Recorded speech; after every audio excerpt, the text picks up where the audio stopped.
They were never supposed to be born. Not like this. Not here. February 12th, 1874. A night so cold the lantern oil froze solid, and so quiet the screams could travel through snow like a whisper through bone. In a locked room beneath Briarhelm Asylum, a woman no one remembered giving birth to children no one could explain. 3 identical boys. No doctor present. No record of her admittance. No death certificate for the mother, though her body was never seen again. Just 3 infants, eyes open, silent, watching the nurses like they already knew what the nurses would do next. And what came after still shakes those who survived. Before I show you what was buried inside those asylum walls, and what these boys became, I need you to do something. Not for me, for yourself. If you're one of those few men who can stare into the black eyes of hidden truth without blinking, if you felt the shadow of something watching you since childhood and never told a soul, then subscribe now. This channel isn't for the curious. It's for the called. The ones who know something's wrong, with history, with science, with what we're told is real. Subscribe, and tell me in the comments what state you're listening from. Because this didn't happen in some dark jungle or distant myth. It happened right here, in the abandoned hills of America, where the echoes still carry. Briarhelm Asylum was shut down in 1896, but the files, the real files, never made it to state archives. They were sealed, burned, rewritten. Only one copy survived, hidden in the floorboards of an administrator's house in southern Pennsylvania. A house his grandson tried to demolish in 2003 until he found what shouldn't have existed. A sealed box, a brittle journal, and a list of every child born in Briarhelm. Only 3 names were circled: Caleb, Elias, Jonah. No last names, no known relatives. And beneath those names, one line handwritten in blood-colored ink. They don't just see truth, they hear it. This is not a ghost story. This is an institutional cover-up of psychic anomalies the medical world still refuses to study. And what these triplets could do would break your mind in half if you let it in. Briarhelm Asylum was never meant to house children. Founded in 1839, it stood at the edge of Briar County, hidden by a curtain of pine trees and silence. Originally built to contain the mentally deviant, it quickly became a dumping ground for the inconvenient. Widows who saw things, war veterans who spoke in tongues, women who refused husbands, and children who sensed too much. It was made of black stone and cold iron, 3 stories tall with a basement no one ever mapped. Even by 1874, the asylum had no heating system, no trained physicians, and no official oversight. Just nuns, silent, severe, and watchful. They ran it like a monastery, their habits stained with old blood and disinfectant, their rosaries clicking louder than their footsteps. But something happened in early February, something that wasn't supposed to happen. A nurse named Mary Ellison, 17 years old, new to the asylum, found a woman unconscious in the North Wing's isolation ward. No one knew how she'd gotten in. She wasn't in the ledgers. She had no clothing, no name, no identification. She was freezing, yet her skin was warm to the touch. And she was 9 months pregnant. Mary reported it, but the head nun, Sister Calvera, told her it was an error of inventory. That was the phrase she always used when people disappeared. But Mary didn't let it go. That night, the woman gave birth to triplets. No doctor, no prayers, no screams. Just 3 boys, born silently in the asylum's chapel turn morgue. They did not cry. They did not flinch at the candlelight. One of them, according to Mary's notes, reached out and touched her wrist before his eyes had even adjusted. It felt like being read, she wrote. Like he knew what I was hiding. The next morning, the woman was gone. No corpse, no stain. Just a Bible placed where her head had rested, open to the book of Jeremiah. Before I formed you in the womb, I knew you. Before you were born, I set you apart. Mary tried to report again, but she would never write in her journal after that entry. And within 7 days, 3 staff members would vanish without explanation. 1 from a locked room, 1 from the chapel, and 1 from the basement where the triplets were kept. They called them the Seraphim Boys, but no one remembers why. The triplets weren't raised like normal children. They weren't raised at all. From the moment of their birth, they were segregated, kept in a lower-level chamber that had once been used to quarantine typhoid victims. It was known among the staff as the gallery. No one stayed there for long, not because of disease, but because of what people felt when they entered. The sensation of being watched. Not physically, but watched from the inside out. The boys didn't babble. They didn't crawl. They didn't cry. They would sit perfectly still, hour after hour, following every movement with their eyes. 3 pairs. Identical. Dark but not black. Deep, like looking down a staircase with no bottom. At 9 months old, all 3 stood up for the first time at the same exact moment. No one taught them to speak, yet by age 2, they were whispering in unison. A language no one recognized. One that didn't match Latin, Hebrew, or any European dialect. One nurse called it wet sounding like underwater breathing made into words. They responded to each other without gestures or voice. One would turn his head toward a hallway, and the other 2 would walk before the sound of approaching footsteps was ever audible. At first, the staff passed it off as mimicry, but soon became clear. These boys weren't copying. They were communicating, constantly, and not just with each other. They would lock eyes with new arrivals to the asylum. Patients, nuns, orderlies, and within seconds, the subject would break down, crying, screaming, confessing things no one had asked. One man collapsed after a single glance from Elias. When the nurses rushed to help him, he whispered, "I buried her under the stairs. I never meant to." The man had never been questioned for any crime, but a search of his former property proved the confession horrifyingly true. After that, the boys were moved, not for their safety, but for the staff's sanity. They were transferred to a stone chamber called the Soundless Room, a part of the asylum designed to muffle screams during electroshock treatments. But even there, people reported hearing them speak when they weren't present. Whispering, not just in that unknown language, but in the voices of people long dead. By the spring of 1876, something had shifted inside Briarhelm Asylum. The triplets were now 2 years old, but unlike ordinary children, they showed no signs of typical development. No tantrums, no confusion, no fear. Their emotions, if they had any, were filtered through stillness. Their expressions didn't change. They never smiled, never flinched, never blinked unless all 3 did it together. A psychiatrist named Dr. Edmund Calloway arrived that March to conduct a routine inspection. He had worked for the state's Board of Medical Supervision, a title that sounded impressive, but mainly meant he filled out forms and closed down facilities that were deemed unsanitary. Briarhelm was scheduled for review, but after just 1 day inside the walls, Dr. Calloway stopped writing. His reports ended mid-sentence. On the 5th night of his visit, he requested to observe the triplets in the Soundless Room. The nuns granted permission, but refused to enter with him. He stayed with the boys for 12 minutes. When he emerged, he was shaking so violently he couldn't hold a pen. He left without speaking to anyone, driving through the night to reach his home in Clarksfield. 3 days later, he was found dead, having locked himself inside his study and swallowed an entire bottle of belladonna tincture. The only note he left was a single page torn from one of his medical notebooks. On it, he had scrawled just 5 words. "They are not entirely human." The report was buried. The triplets remained, but the asylum began to change around them. Staff turnover increased. Veteran nurses quit with no explanation. One nun took a vow of silence and never spoke again. Animals stopped approaching the building. The dogs kept for security refused to cross the chapel threshold. Even the birds, once common on the rooftop crosses, disappeared entirely. One nurse, Sister Marianne, wrote in a letter later seized by church authorities, "When I pass their door, I hear my mother's voice.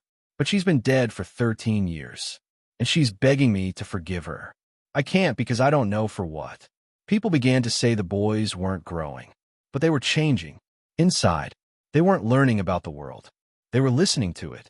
By the end of 1876, the triplets were no longer just an asylum secret. Word of them had started to leak, not through formal reports or newspaper articles, but in the form of rumors whispered by clergy, asylum staff, and a few surviving patients who had managed to escape the institution with their minds intact. They were always described the same way. Not beautiful, not monstrous, just wrong. A priest from Pennsylvania, Father Auric de Morn, wrote a letter to the Diocese of Galveston in which he claimed he had been called in to observe a potential manifestation of demonic possession. But after spending 1 hour at Briarhelm, he wrote, "This is not demonic. This is older, much older, the kind of presence that predates the fall." He never returned. A theologian from Boston who'd heard of the Triplets insisted on visiting. He was a man of logic, a critic of supernatural hysteria. He wanted to study them, debunk the myth. He brought 2 assistants, pages of notes, and recording instruments. The asylum permitted a 30-minute observation session. 10 minutes in, the assistants fled the room, screaming. They never disclosed what they saw. The theologian stayed, eyes fixed on the boys the entire time. When he finally walked out, he said nothing. He returned to Boston and was never seen in public again. 5 months later, a housemaid found his personal library completely destroyed, pages torn, books burned, symbols carved into the walls. His body was found upstairs, sitting upright at his desk, hands folded, eyes wide open. Not in fear, in revelation. On his chest was a phrase carved in Latin. Ad vocem trium, audi et obedi. At the voice of the 3, listen and obey. Inside Briarhelm, the boys had started drawing. Not with normal materials. They weren't given pencils or chalk. But when left alone, they used their fingers and the bones of old birds or scraps of wood to scratch symbols into the stone floor. Not childish scribbles. Patterns. Spirals. Configurations that mirrored ancient runes from cultures none of the staff could name. And always drawn together. One would begin a mark, the next would continue, and the third would complete it without any discussion. They weren't making pictures. They were writing something no one else could read. Yet everyone felt that, in the winter of 1877, something appeared beneath Briarhelm. The soundless room, where the triplets were housed, had no known access to the sub-basement, a part of the building sealed since 1839 due to flooding and structural rot. No maps indicated any staircase or trapdoor connecting the two. And yet, one morning, Sister Alira found the boys missing from their chamber. Panic swept the asylum. They searched every wing, every locked ward, the chapel, the bell tower, even the surrounding woods. No sign, no tracks, not even a whisper. Then Sister Alira heard a sound. Not footsteps, but the dull echo of humming. 3 tones. Low. Perfectly synchronized. She followed it. It led her to the western corridor. There, behind a rusted boiler, was a hole in the stone wall. It hadn't been there the night before. A jagged, hand-sized gap carved into the mortar. Behind it, darkness wet and breathing. She called for help. Within an hour, several men had widened the gap and pushed through with lanterns. What they found shouldn't have existed. A spiral staircase carved entirely out of blackened stone, descending into earth. The walls were etched with markings, symbols identical to those the boys had been drawing. The staircase led to a vaulted chamber, flooded ankle-deep in icy water. And at the center, standing perfectly still, feet submerged, eyes closed, were the 3 boys. No door, no passage, no sign of how they got there. When the lanterns entered the room, all 3 opened their eyes at the same moment and turned to face the rescuers. They didn't scream. They smiled. It was the first and only time anyone ever saw them smile.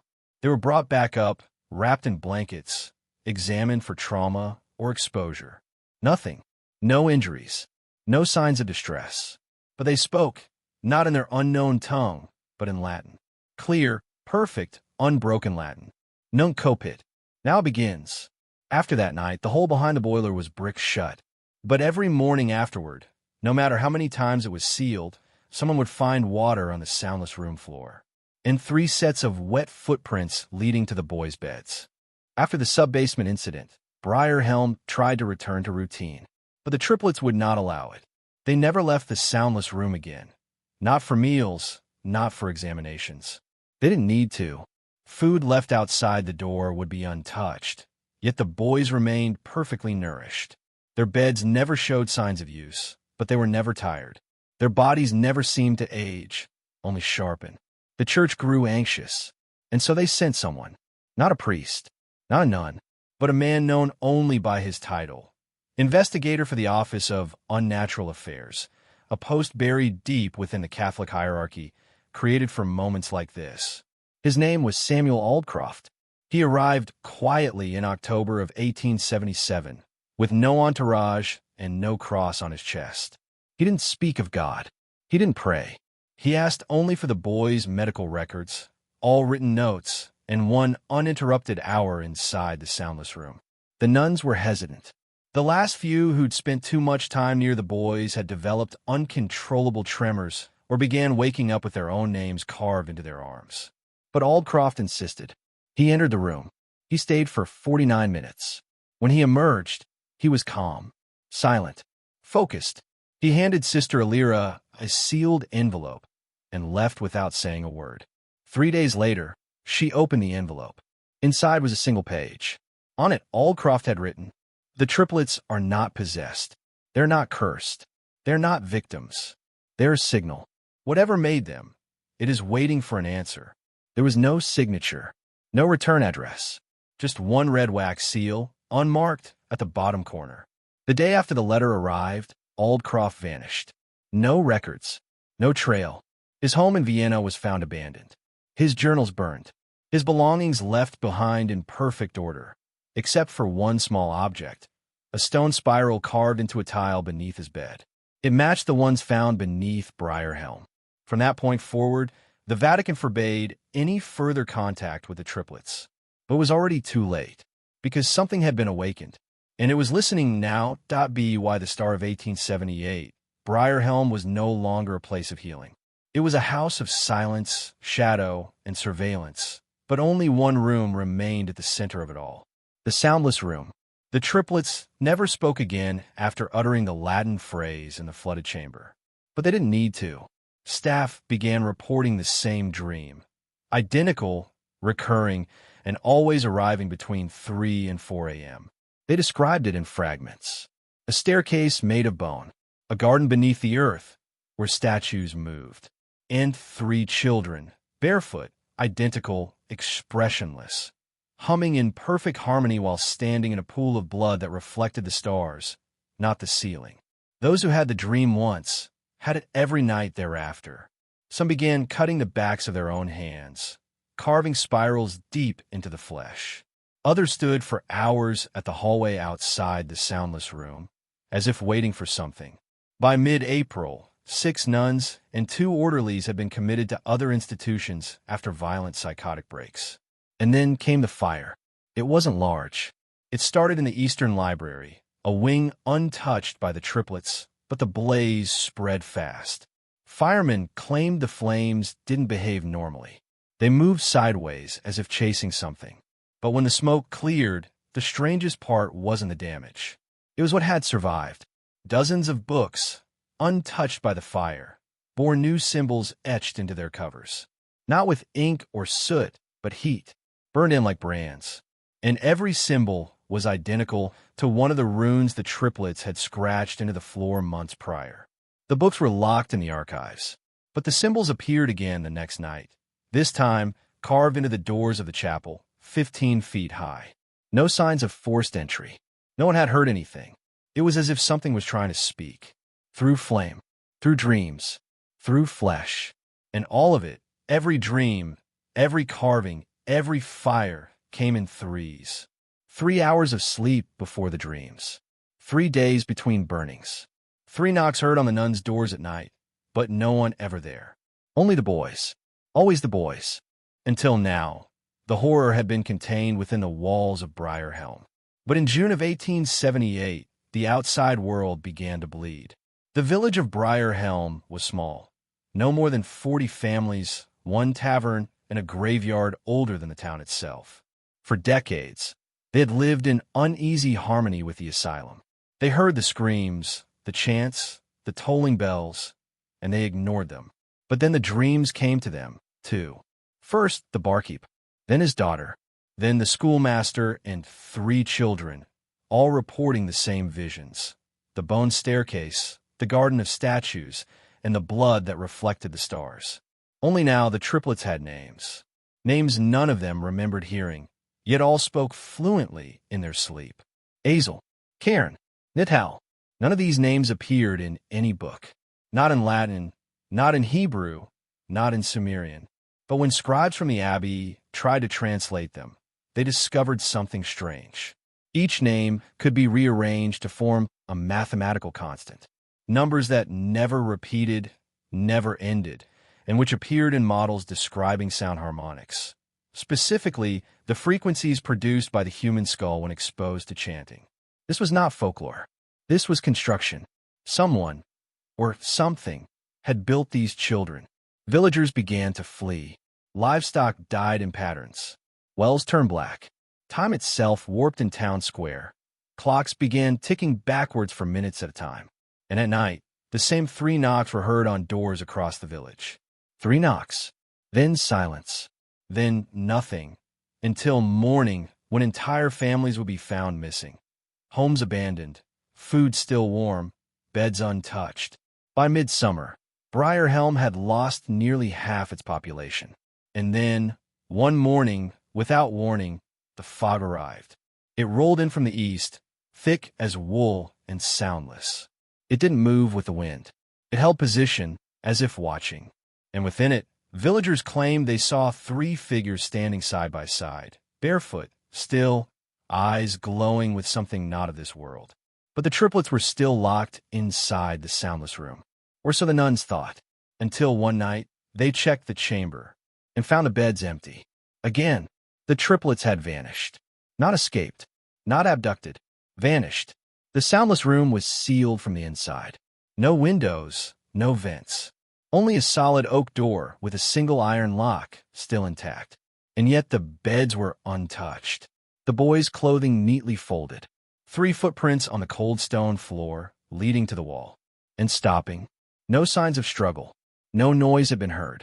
The hallway cameras, recently installed by a German technician under Vatican orders, caught nothing but static from midnight to 12:03 a.m. 3 minutes. That was all it took. When the footage resumed, the door was closed, the hallway empty, and something had been scratched into the lens itself, as if from the inside of the camera. 3 words. Now we listen. Panic erupted inside the asylum.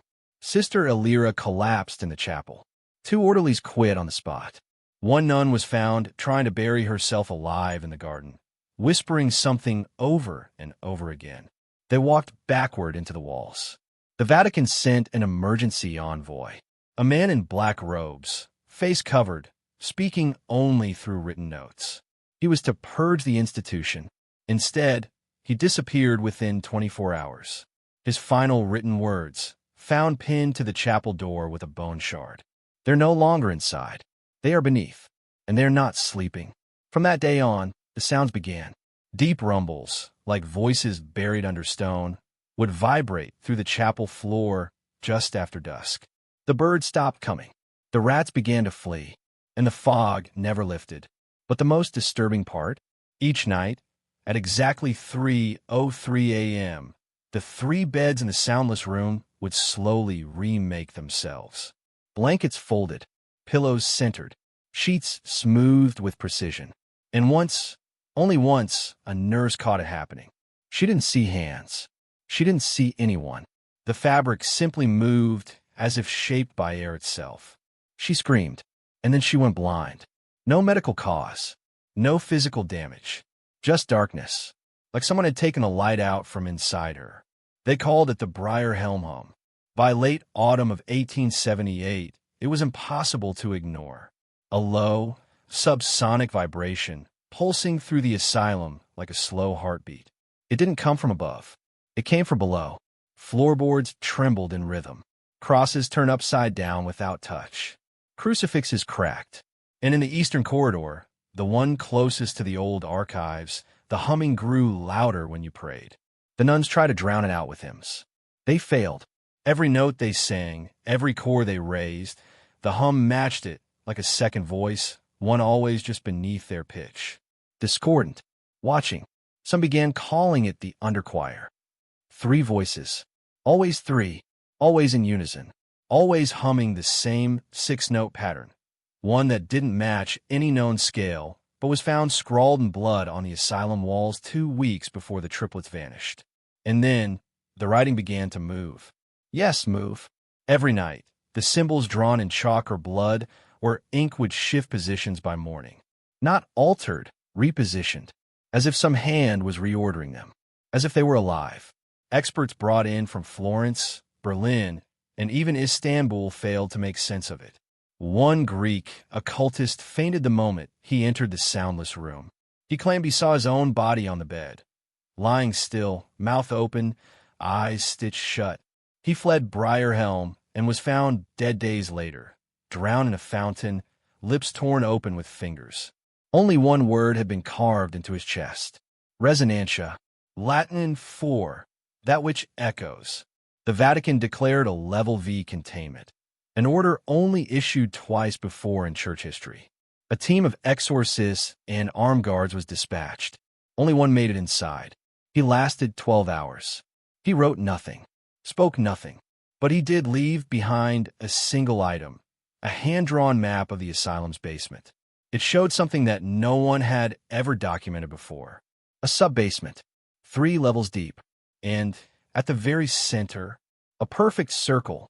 No one knew what it meant. But that night, the humming stopped, and every single door in Briarhelm unlatched itself simultaneously, as if something had opened its eyes. Midnight, November 3rd, 1878. The asylum doors stood open. No wind, no footsteps, just silence. But within the silence, something shifted, not in sound but in the air itself. A pressure, a weight behind the eyes, as if the walls themselves had turned to skin, and something behind them was breathing. Father Romulus, the Vatican's chief exorcist, was the first to descend into the newly discovered sub-basement. He never made it back, but his notebook did. It was found on the chapel steps, open to the final page, still damp, the ink smeared by something oily.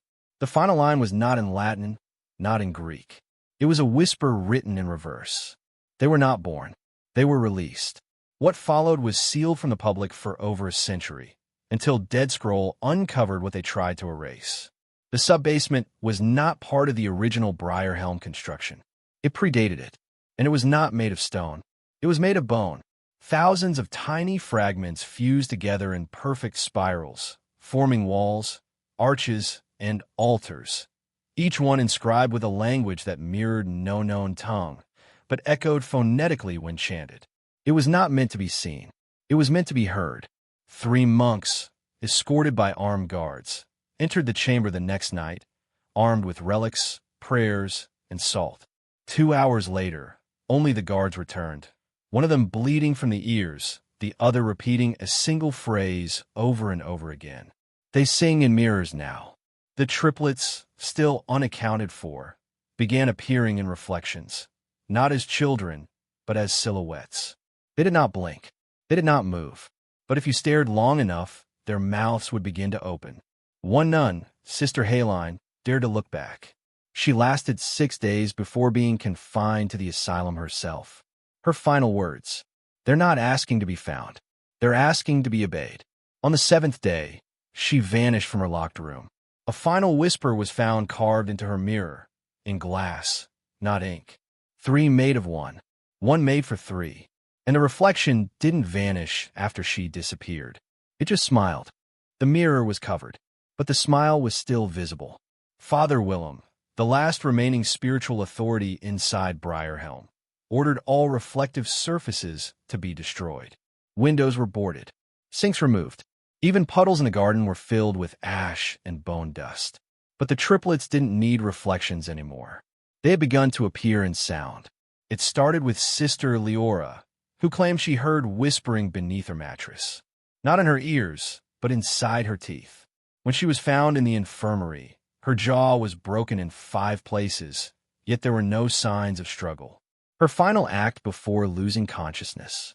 She had tried to cut out her molars with a rosary bead. Her X-ray, which has since been sealed by church decree, showed something that doctors could not explain. Her inner ear had formed a third cochlea, a spiral of bone and nerve tissue shaped like a twisted ear within an ear, as if her body was trying to hear something it wasn't meant to. Soon after, the triplets' names began surfacing, but not in records. In dreams. For nuns across 4 different wards, all awoke screaming the same 3 names. Thurun, Kalen, Virith, names with no origin, no meaning in any language, ancient or modern. But when spoken aloud, mirrors cracked. When sung, birds dropped dead mid-flight. And when whispered, even the candles refused to light. The church brought in a phonoscribe, a specialist in forbidden frequencies. He arrived with copper equipment and a relic-bound crucifix. What he recorded that night was deemed unreleasable. But one assistant leaked a fragment, a single second of audio. What it contained was not music. It was something singing through silence. 3 tones, overlapping, weaving into each other like flesh woven into twine. It made listeners bleed from the nose. Made cats scream. One man was found curled in a fetal position, begging to have his ears sealed shut with wax. In the background, barely audible, the sound of 3 children breathing, not in rhythm, but in perfect sequence, as if taking turns. From that night on, Briarhelm began to rot, not from neglect. From inside, the wood wept sap, the bricks bled, the stone cracked with what looked like veins, and something in the walls began to crawl. By winter, no one slept.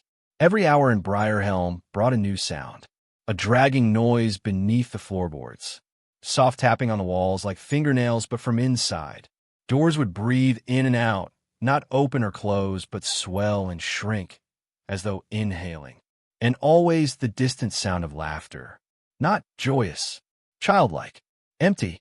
The groundskeeper, Elias Vorn, refused to return after hearing footsteps circling the chapel at night, despite no prints in the snow. He had spent 20 years tending the land, but something changed that week. He claimed the soil had shifted.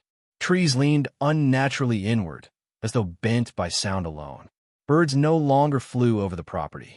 And when Elias dug to bury a dead fox near the northern fence, his shovel struck something less like wood and more like ribcage.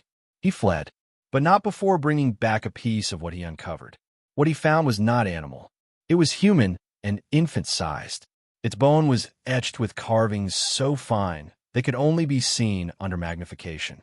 Spirals, circles, 3 dots in perfect triangle, a pattern repeating again and again, so deep it had become part of the marrow. The church took the fragment. They called it Anomaly 34R. But internally, some began calling it something else. The cradle bone. No explanation. No origin. No signs of burial. And yet, the carbon dating, suppressed until DeadScroll unearthed it, showed something impossible. It predated Briarhelm by nearly 2,000 years. And yet the markings matched the exact symbols found in the triplets' drawings. Suddenly, every timeline collapsed. Briarhelm wasn't cursed because of the triplets. The triplets had happened because of Briarhelm.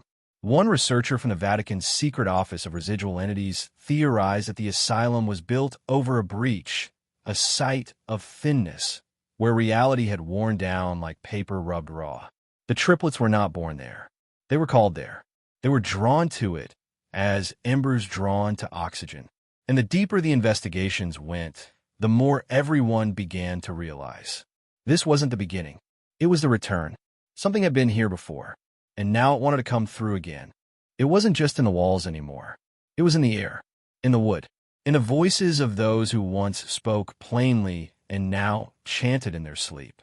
By December of 1878, language itself began to collapse inside Briarhelm. Sister Maven, once fluent in 5 languages, could no longer remember a single word of Latin. She communicated only in rhythmic pulses, a clicking of teeth and tongue that resembled no human dialect. But when analyzed by a Vatican cryptographer, her speech showed perfect mathematical ratios, prime number intervals, non-repeating harmonic cycles. The triplets had vanished. Not escaped, vanished. But their influence expanded. Reports began emerging from outside the asylum. Locals in Briarhelm village claimed to hear knocking inside their chimneys. Mirrors in shops cracked down the center, always vertically, splitting reflections in half, but never falling. 3 schoolchildren from neighboring Eastmarn were found in a barn, huddled, eyes open and fixed. Not blinking, not breathing, just waiting. When they were revived, all 3 spoke in unison. We didn't follow them. They followed us. Authorities dismissed it, until a photograph was developed. It showed the inside of the chapel, long after the triplets' disappearance. But in the far end of the frame, near the altar, was a 4th shadow. It was taller, and its head was turned completely backward. When enhanced, the shadow revealed 3 tiny figures standing behind it, their outlines sharper, more defined. All 4 faced the wall, as if waiting for permission. Father Willem tried to intervene with a full exorcism rite. He did not survive. His body was found suspended from the rafters by braided hair, not his own. A final message had been scrawled in chalk beneath his feet. 3 words. We are thresholds. No one understood it. But a month later, the threshold of the asylum's eastern wing split in half, physically torn apart, not by force, but as if peeled open. What was behind it was not stone. It was a tunnel, circular, smooth, lined with carvings identical to those on the cradle bone, and leading downward, deeper than any known foundation, to something older, something that had not been touched in 1,000 years. Because something was rising. No blueprint ever recorded that tunnel. No builder claimed it. No engineer understood it. And yet, it spiraled beneath Briarhelm like a vein, leading to the heart of something dead. 3 men were sent down. Only 1 returned. Jasper Kells, a cartographer for the diocesan archives, descended with lantern, chalk, and a journal. He emerged 7 hours later, mouth sealed shut with wax. Not by accident, by choice. He had burned out his own tongue, not with fire, but by pressing it against the lantern flame until the muscle died in his mouth. His journal remained intact, though most pages had been torn out, eaten, or dissolved in some kind of black oil. But one phrase was written again and again in the margins. It was not meant for lungs. The tunnel was not made to be breathed in, not meant to carry air. It was resonant, designed to amplify something beneath it, a vibration not heard by ear but by bone. He had mapped part of it. One sketch survived. It showed a spiral path, descending in 3s, with sharp turns and impossible angles. Geometry that defied structure, folding inward like a labyrinth made of cartilage. At the bottom, he drew a symbol. 3 circles interlocked. At their center, a mouth wide open. The Vatican's Office of Relic Suppression seized the drawing, labeled it Eidolon Pattern 9, classified it as a prelapsarian gateway structure, a construct believed to predate organized human religion. But none could explain the writing scrawled in red across the bottom. They are not 3. They are 1. In stages. The triplets were never separate entities. They were a process, a blooming, a becoming. Briarhelm wasn't witnessing a haunting. It was hosting a metamorphosis. Something had entered the triplets. Or worse, they had entered something. And now, that something was gestating, deep beneath the soil, behind carved walls and corridors built for breathless things. Jasper Kells was institutionalized 2 days later. His final words, scratched into the stone with his fingernail, were, "Don't listen to the silence. It is listening to you." After the incident with Jasper Kells, a full lockdown was ordered at Briarhelm. But nothing stopped. Doors locked themselves. Lanterns wouldn't light. And every night at exactly 3:03 a.m., the air in the eastern wing grew cold enough to freeze ink inside pens. Thermometers shattered from within. Nurses reported seeing condensation forming upward from the floor, as if something beneath was breathing. By mid-January, all clocks inside Briarhelm had stopped ticking. But not at midnight. Not at dawn. All stopped at 3:03 a.m., the same time the triplets were born. A nun named Sister Galena, known for her silence and discipline, began speaking for the first time in months. But the words were not hers. They came in fractured tongues, languages not yet invented, She spoke them in triplets, 3 syllables, pause, 3 more. Always in rhythm. Like a liturgy, like a code. One phrase was translated by accident, when an ancient language scholar recognized a piece from a Mesopotamian burial rite. It said, "When the 3 become one, the mouth shall open, and the old sound shall return." What was the old sound? It wasn't music. It was described in surviving reports as a tone that didn't enter through ears, but through the spine. Men who heard it bent backward, violently, as if something inside them was being tuned. Glass bent, metal hummed, and the children, those few still alive in the asylum, began humming in unison, eyes closed, heads tilted toward the floor. They were listening, not to something coming, to something already here. A team of Jesuit field specialists was flown in. None survived longer than 36 hours. They had gone down into the spiral beneath the chapel. What they found was not a tunnel anymore. It had grown. It had expanded, walls breathing like lungs, covered now in a black resin that pulsed like flesh. And in the very center, 3 figures stood in a circle, unmoving.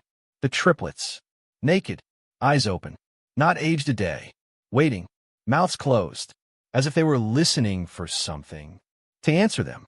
One of the field specialists had worn a body cam. Its footage was recovered, though most of it was distorted by static and a low, droning hum that corrupted both video and audio, like a sound too old for digital capture. But what was visible was this: a descent, concrete turning to bone-white walls, torchlight flickering over carvings that moved when not observed directly.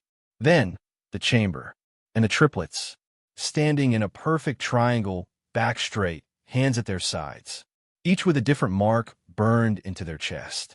One bore circle, one a spiral, and the third a vertical slit, open, raw, still bleeding. The team entered slowly.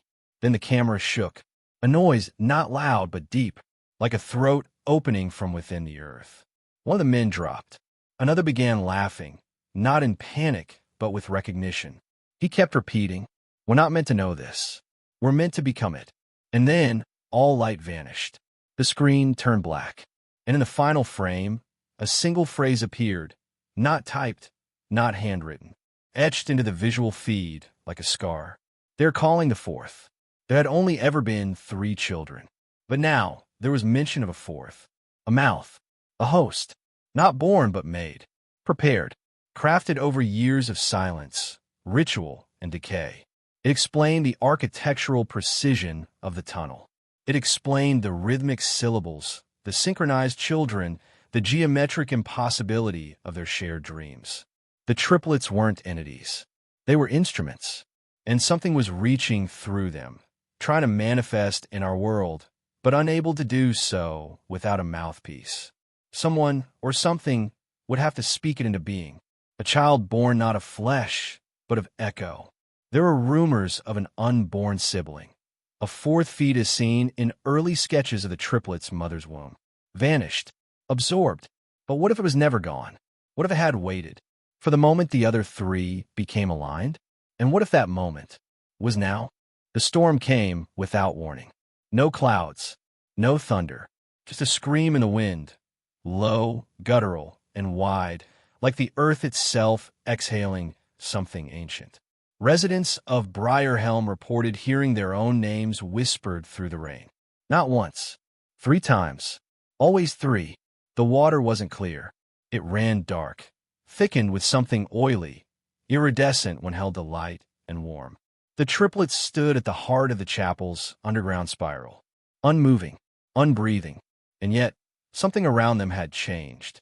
The walls were now covered in spines, jagged ridges that looked like vertebrae, growing outward in a radial pattern, like something was being born, and the tunnel was its mouth stretching open. Sister Miriam, the asylum's former midwife, was found collapsed in her quarters, pages of an old obstetrics journal clutched in her hand. One note was circled in red. 4th fetus absorbed in utero. No heartbeat, no structure, but mass remains, awaiting pathology.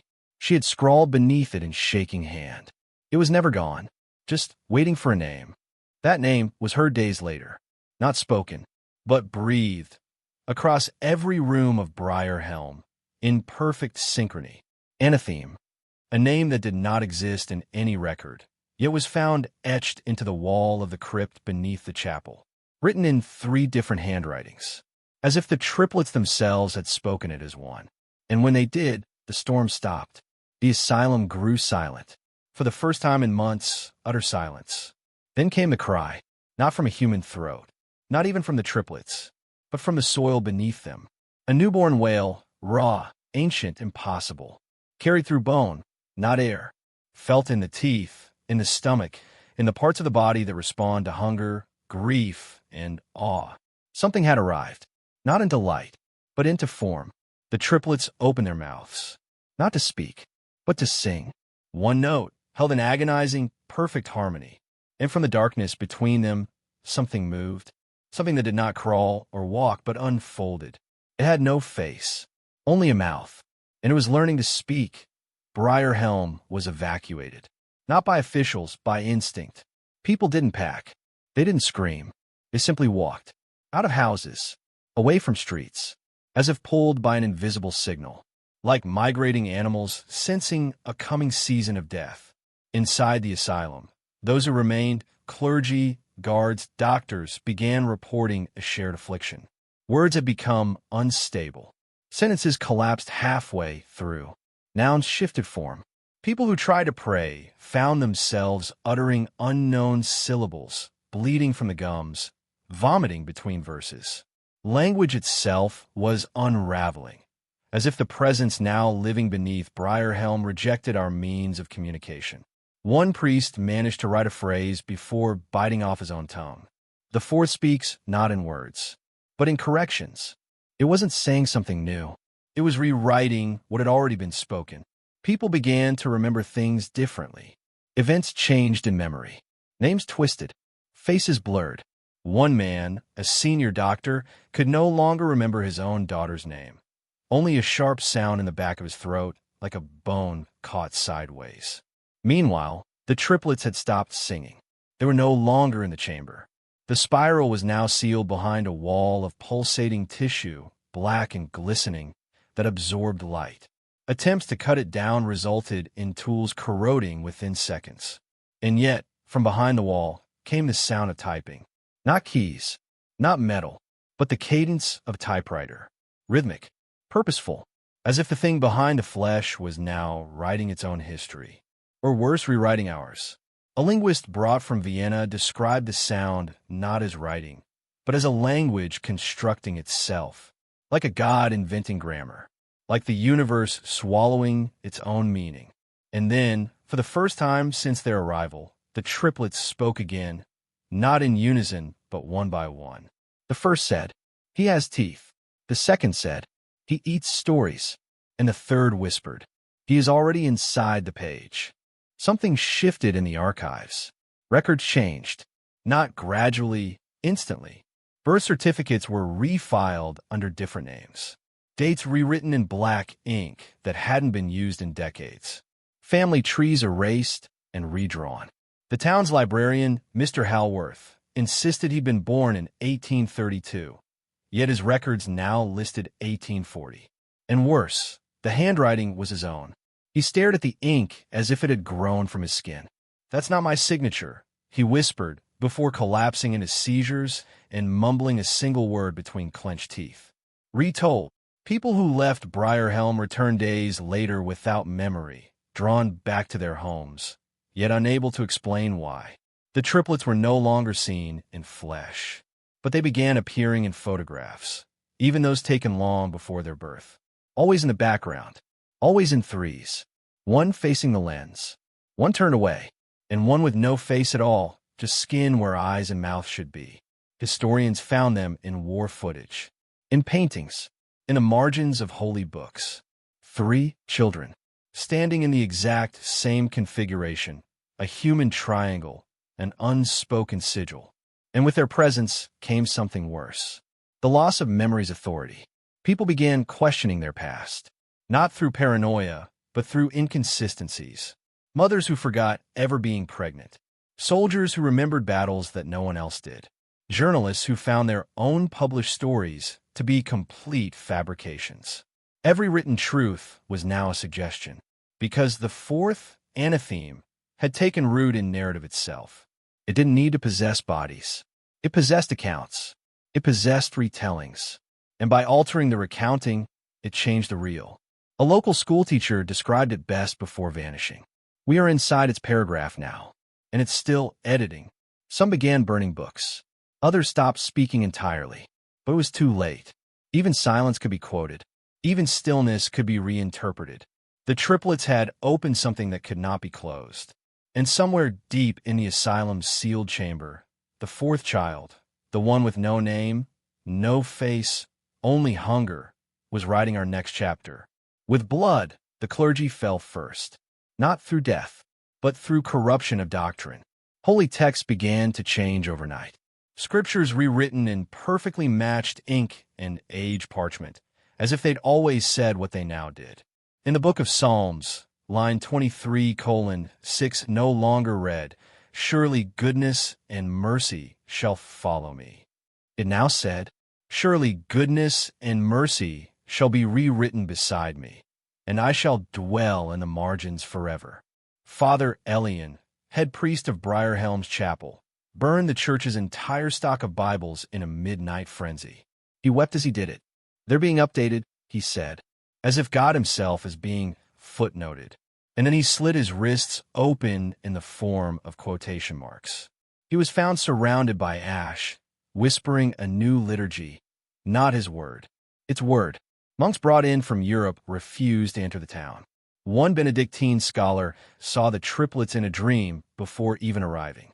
They stood over a cradle of ash, each holding a piece of language, one with a tongue, one with an ear, and the last with a quill made of bone. In their dream, the monk asked, "Where is the fourth?" And all three replied, "He is your silence." That monk tore out his own vocal cords and set fire to the monastery's archive. The Vatican sent a delegation. Only two returned. One was catatonic. The other handed over a sealed envelope that simply read, "He cannot be exorcised. He is the ghost in the telling." The triplets were last seen by a nun in the chapel's ruins, not moving, but suspended midair, as if dangling on invisible strings. Not in suffering, but in orchestration. They were no longer individuals. They were syntax, conduits through which anatheme reshaped the divine. Every attempt to fight it through faith was turned inward. Prayers dissolved into gibberish. Sermons choked themselves mid-sentence. Holy water evaporated on contact with the air, not because God had left Briarhelm, but because God was being rewritten too, and in the space left behind, something older, darker, and infinitely more hungry was taking dictation. Maps began changing, not in print, in memory. Cartographers found Briarhelm's name fading from national atlases. Postal systems stopped recognizing it. Letters addressed to the town were returned marked. No such place. Yet still stood. People still walked its streets. But somehow, it had become a narrative void, a place no longer part of the record, except in whispers, footnotes, and stories told by those on the edge of madness. Worse, those who spoke of Briarhelm began to suffer, not physically, but linguistically. They'd forget words mid-sentence, misname loved ones, wake up with new dialects, accents they never had. One woman from Baltimore spoke exclusively in 15th century German for 3 days before collapsing into a coma. Another man, a male clerk, forgot the word home. Every time he tried to say it, he bled from his nose. The more people tried to describe Briarhelm, the more it retaliated. One journalist referred to it as the town formerly known as. He never finished the sentence. The idea of Briarhelm was consuming the ability to name. It had become a living paradox, a town that existed but could not be acknowledged without consequence. A local school tried to hold a geography lesson. When students opened their maps, the town was still there, but its borders formed a perfect spiral. Inside that spiral were 3 stick figures, and under it, handwritten in red pencil, "Rewrite complete, awaiting next revision." Even the dead were not spared. Graves shifted positions. Tombstones rewritten.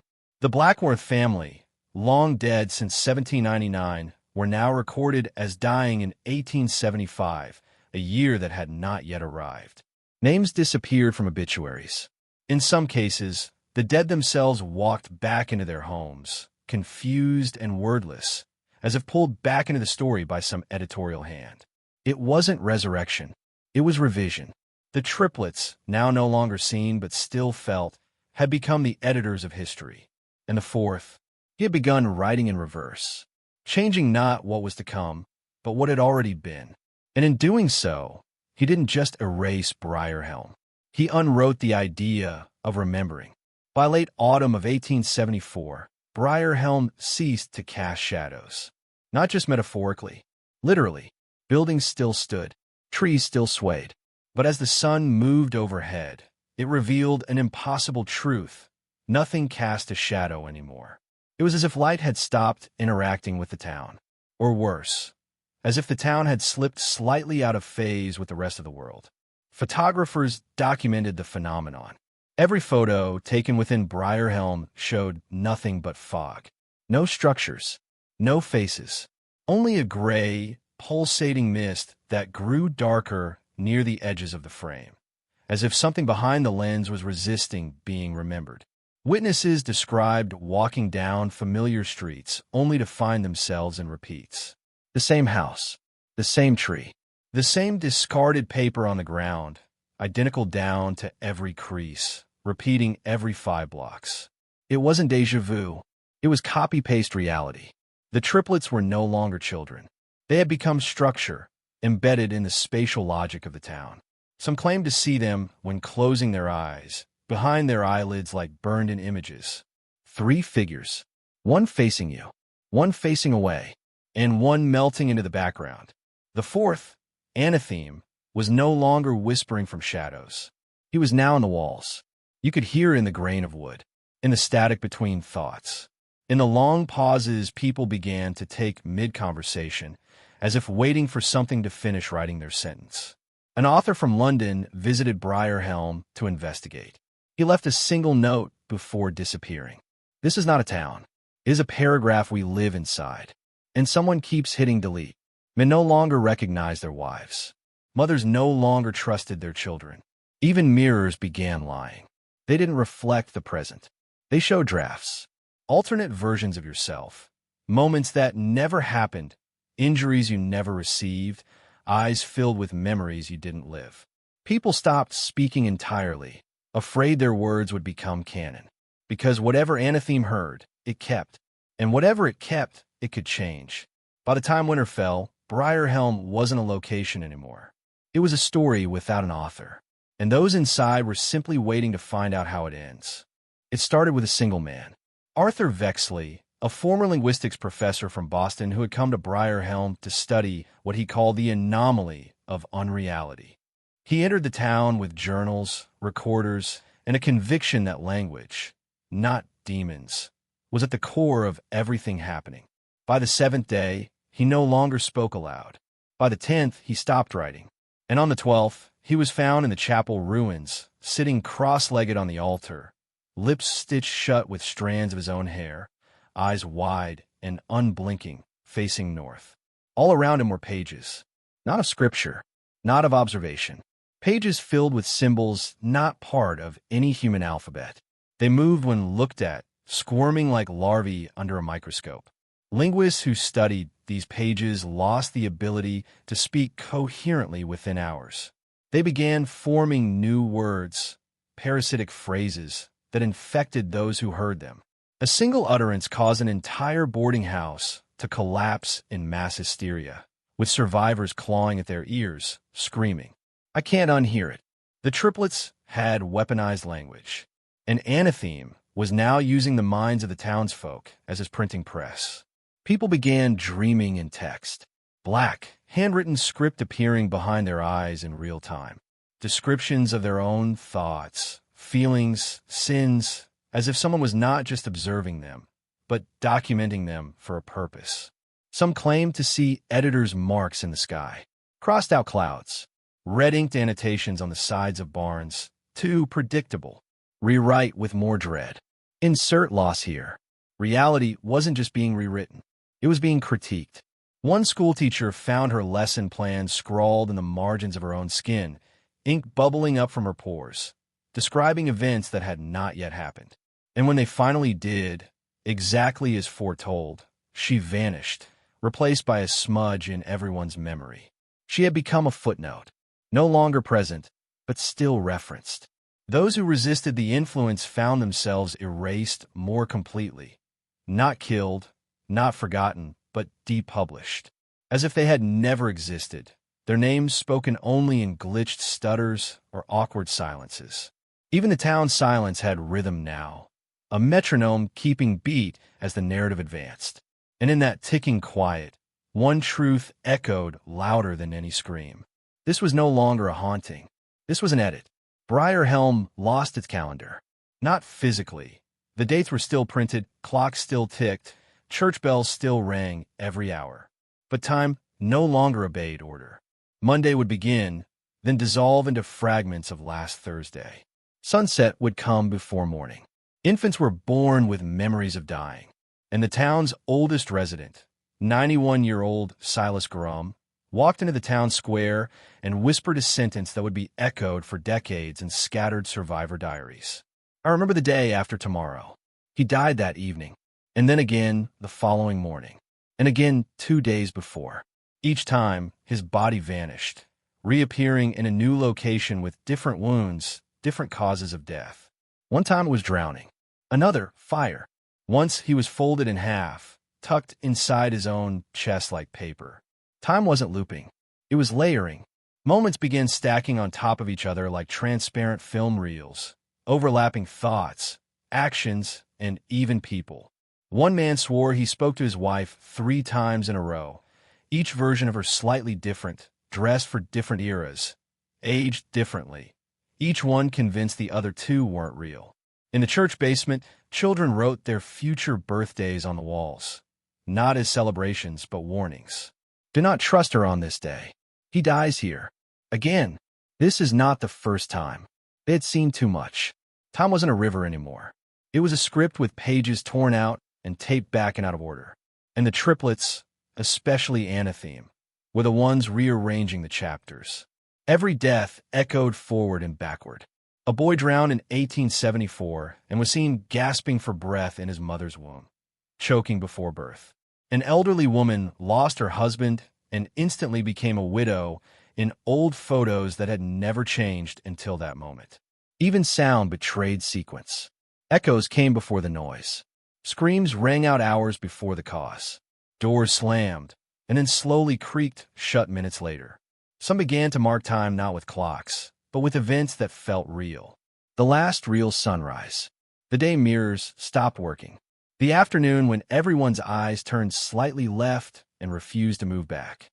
Chronology fractured, and in the cracks, something older than time itself began to bleed through. Not death, not madness, but authorship. Anatheme was no longer just altering Briarhelm. He was preparing to publish it, and the final draft was nearly complete. On the final frost of 1874, something appeared in the center of Briarhelm.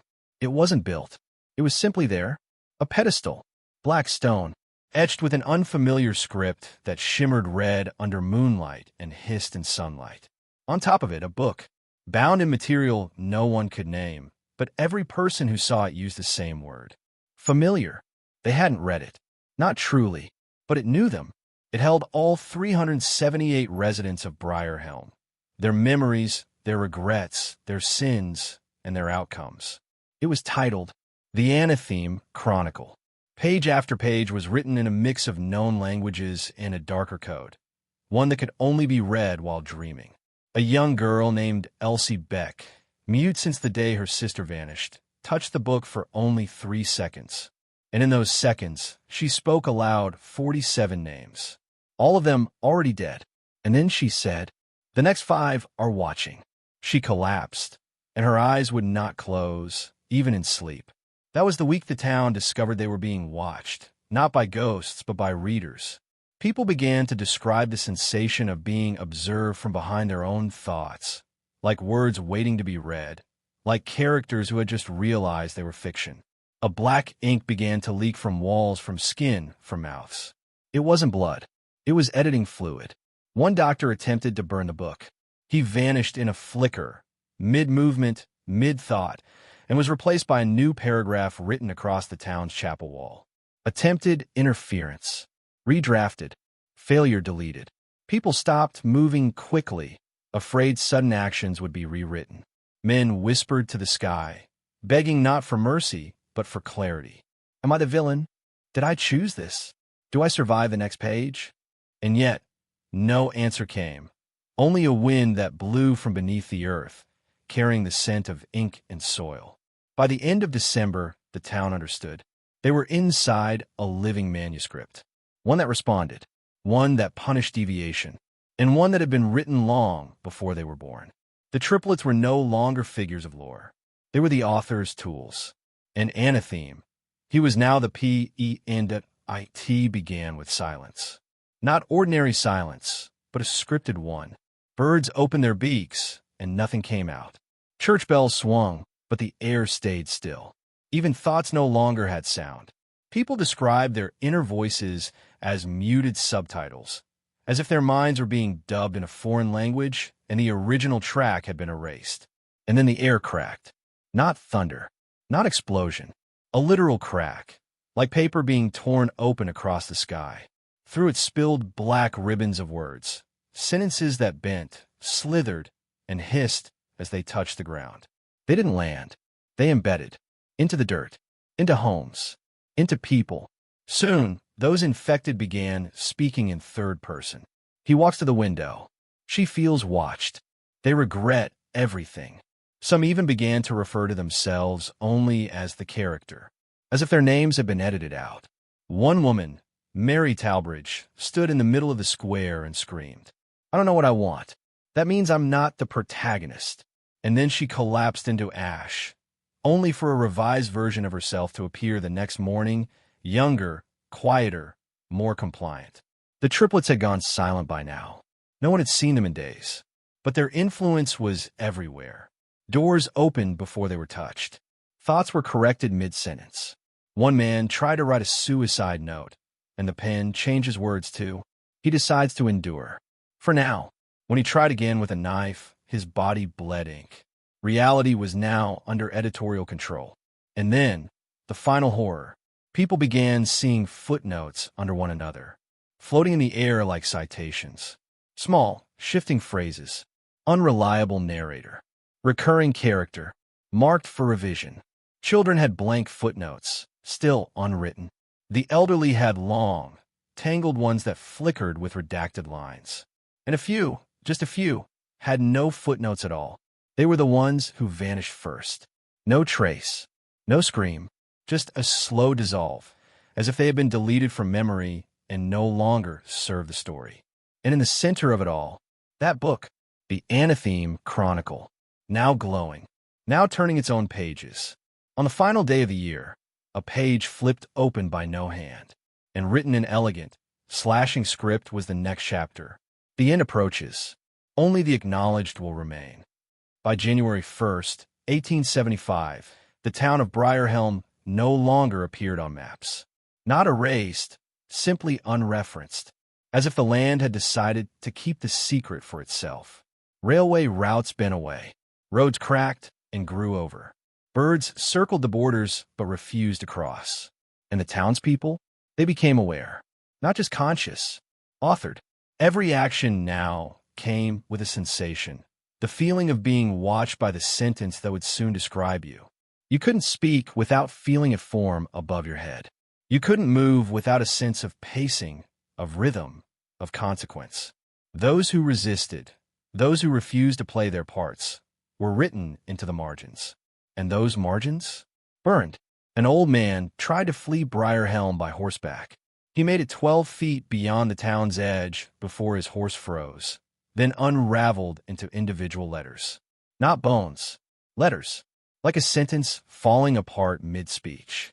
The man looked at his hands and found quotation marks stitched into his wrists. He died screaming a phrase that no one had spoken before. This isn't a place. It's a paragraph. Inside the town, doors now opened not with handles, but with narrative permission. Only those whose arcs were still active could pass through. People waited in their homes for their next line, terrified of acting outside the story. Even emotions began to follow script logic. Some residents were compelled to feel guilt they hadn't earned.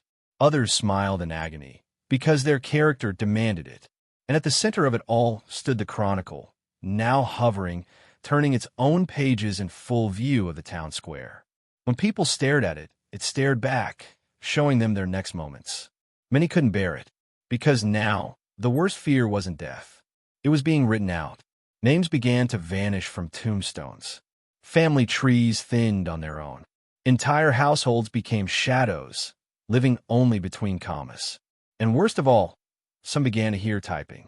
Not pen on paper, not handwriting. Typing. Fast, cold, distant, as if somewhere, far beyond, a machine was recording them in real time. No one knew who, or what, was behind it, but they all felt the same final truth crawling toward them. The story was nearly finished. And in this tale, not all characters are granted a conclusion. The sky above Briarhelm turned the color of dry parchment. The clouds stopped drifting. The stars no longer twinkled.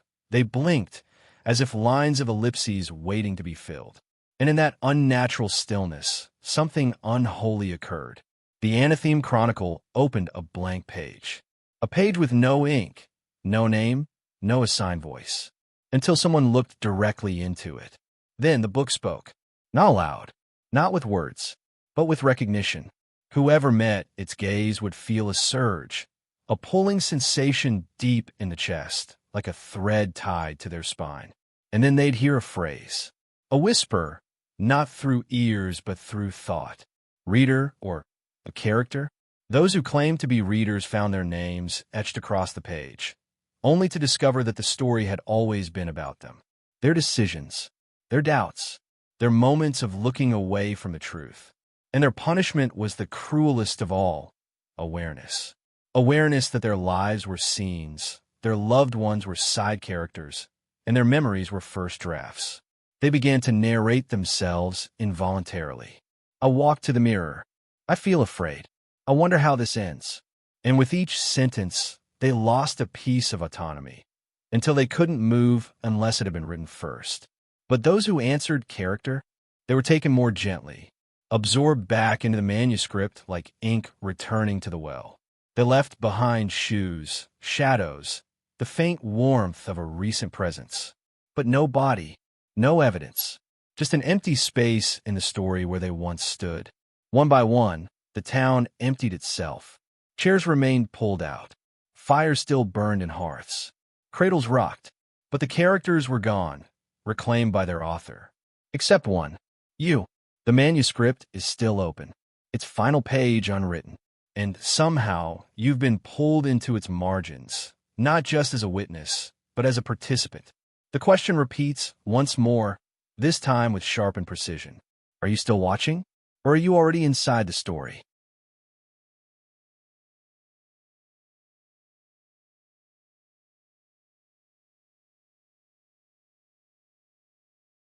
The Chronicle waits. Its pages flutter without wind. Its ink breathes like lungs. And its final chapter remains suspended, as if the story itself is holding its breath. There's only one name left to write. Yours. You feel it, don't you? The weight behind your eyes, that tickle down your spine. The sensation that you've somehow always been part of this. Not as a viewer, not as a narrator, but as a plot device long in play. You remember moments in your life that didn't feel like your own. Words that came out of your mouth like dialogue. Dreams that felt too staged. Coincidences that aligned too perfectly, as if someone, somewhere, was moving scenes into position. And now, here you are, in the same position the townspeople of Briarhelm once found themselves in. You're looking directly into the Chronicle. It looks back, and something begins to write. Not just on the page, in your mind. An inner sentence forms, uninvited. A thought you didn't summon. He resists the ending. You try to blink it away, but the next one arrives. But resistance was always written in. You try to move, but your limbs feel paused, like punctuation waiting for release. The book begins to close. The pages tighten. The ink begins to bleed inward, folding the entire story back into itself like a black hole of narrative logic. Everything is being compressed into a single, final paragraph. And the page it chooses to close on? It's not paper. It's your reflection. A final twist. You were never reading the story. The story was reading you, measuring your gaze, tracking your interest, waiting for the moment you became vulnerable enough to be absorbed. You are the conclusion. You are the last sentence. And whether you accept it or fight it, the Chronicle has already made its decision. You will not be remembered as a viewer. You will be archived as a survivor of fiction, one that crossed the veil and never returned. There is no town called Briarhelm anymore. Not officially, not cartographically, not historically, but there is a memory, a phantom shape that haunts the folds of old maps, a smear in the ink, a blur in the corner of the eye, a silence in census records. And there is you, still awake, still watching, still unable to look away. Why? Because something followed you back. You turned off the screen, but the manuscript didn't close. It embedded, not on your device, but in you. You now dream in third person. You hear the creaking of typewriter keys in the static between songs. You see shadows where there are no sources of light. Your name occasionally feels unfamiliar, like it was assigned, not chosen. This is not a curse. This is a continuation. You become a carrier. The Chronicle cannot be destroyed. It can only be transferred, like a disease of language, a virus of narrative structure. And you're contagious now. Anyone who hears your voice, who reads your words, who shares your memory of this story, they risk being pulled in too. That's how Briarhelm survives, not as a location, but as a lingering idea that leaps from mind to mind like fire through dry scripture. They say horror ends when the light returns. But you know better. This horror isn't extinguished by light. It hides within it, perfectly legible, beautifully told, violently structured. And now it's leaking. You'll try to forget, to unknow, to scrub your memory clean. But every time you try, the Chronicle will write over it with clearer ink. Because stories don't die when they end. They die when we stop telling them. And you're going to tell this one again. Not because you want to, because you've been written to. This is no longer a story you watched unfold. It's a story that now watches you, waiting endlessly for its next audience, its next victim, its next character. In the silent chamber beneath the ruined foundation of Briarhelm, the manuscript waits. Not in a library, not in an archive, but in a place far older than language. A stone table, a single candle, unburning, a chair facing the dark. And on that table lies the Anatheme Chronicle, closed now but not dormant. It hums, softly, like breath against glass. Its leather skin pulses like something alive. Its corners twitch in anticipation. It's not waiting for a reader. It's waiting for permission. Because now its work is nearly done. The Triplets were never the end.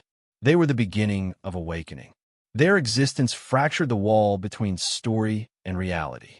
Their silence wasn't muteness. It was a binding spell, preventing the Chronicle from spreading too fast. But when you heard their names, when you saw the place, when you looked into the story instead of at it, you tore the seal open. Now the story bleeds. It seeps into timelines, into forgotten birth records, into bedtime prayers and missing persons reports. There is no off switch anymore, because the Chronicle has found what it always sought. A witness who cannot look away. You. So here is the final choice, the only choice you've ever truly had in this whole descent. Will you close the book, or will you share it? Will you bury the tale with silence? Or will you speak it aloud, let it echo into other minds, infecting the world one whisper at a time? Because the last sentence has just been written, and it reads, "And so it began again, through the voice of the one who thought they were only watching." DeadScroll. The name itself was a warning. This was entertainment. This was initiation. And now that the story has marked you, you will either vanish like the Triplets or become the next chapter. Choose.